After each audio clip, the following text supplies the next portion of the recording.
ফিরোজা গুলশান-২-এর এই বাসাতেই খালেদা জিয়ার আবাস প্রায় ১৪ বছর ধরে। ক্যান্টনমেন্টের মইনুল হোসেন রোডের বাড়ি থেকে উচ্ছেদের পর এই ভাড়াবাসায় ওঠেন তিনি।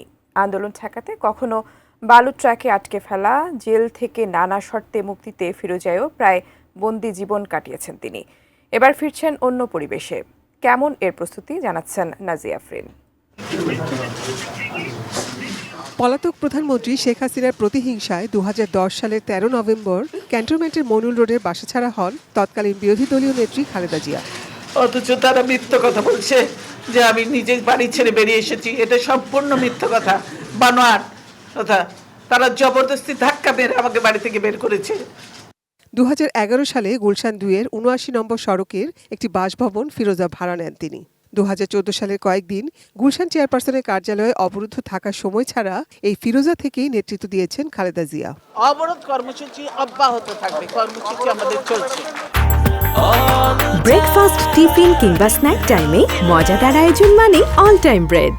২০১৩ সালে ২৯ ডিসেম্বর আন্দোলনের রূপরেখা হিসেবে মার্চ ফর ডেমোক্রেসি নামক কর্মসূচিতে বক্তব্য দেওয়ার কথা ছিল খালেদা জিয়ার।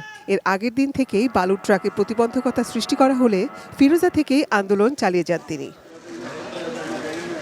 জিয়া অরফানেজ ট্রাস্ট দুর্নীতি মামলায় ২০১৮ সালের ৮ ফেব্রুয়ারি সাজা নিয়ে কারাগারে যান খালেদা জিয়া।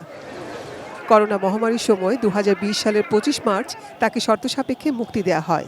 এরপর কয়েক দফায় মুক্তির মেয়াদ বাড়লেও ফিরোজাতে কার্যত গৃহবন্দী থেকেছেন খালেদা জিয়া।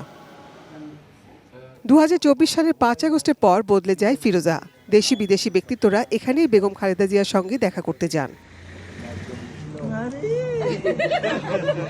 চিকিৎসা শেষে ৪ মাস পর লন্ডন থেকে ফিরছেন খালেদা জিয়া। প্রত্যাবর্তনের জন্য আমরা যে সম্বর্ধনা বা স্বাগতম জানানোর যে ব্যবস্থা সবসময় আমরা করে থাকি, এইবারও আমরা খুব সংগঠিতভাবে দলের পক্ষ থেকে সেই ব্যবস্থা করছি এবং আমরা সর্বসাধারণকে অনুরোধ জানাবো যাতে রাস্তাঘাটে কোনো রকমের জনদুর্ভোগ সৃষ্টি না হয়, সেইভাবে যেন আমরা শৃঙ্খলাটা বজায় রাখি। ফিরছেন এই ফিরোজাতেই। তার অপেক্ষায় পরিচ্ছন্ন আর পরিপাটি করে তোলা হচ্ছে বাড়িটিকে। জোরদার করা হয়েছে নিরাপত্তাও। তবে এবার যখন ফিরছেন তখন তিনি মুক্ত। বাংলাদেশের গণতন্ত্র, স্বাধীনতা, সার্বভৌমত্বের প্রতীক দেশনেত্রী বেগম খালেদা জিয়া চিকিৎসা শেষে প্রত্যাবর্তন করছেন যুক্তরাজ্য থেকে। আমরা সবার মতো, সারা দেশবাসীর মতো আমরা অত্যন্ত আনন্দিত এবং আশাবাদী তিনি আমাদের মাঝে সশরীরে উপস্থিত থেকে আমাদেরকে শক্তি এবং সাহস যোগাবেন এবং বাংলাদেশের রাজনীতিকে সঠিক পথে পরিচালিত করার জন্য আমাদেরকে দিক নির্দেশনা দিবেন।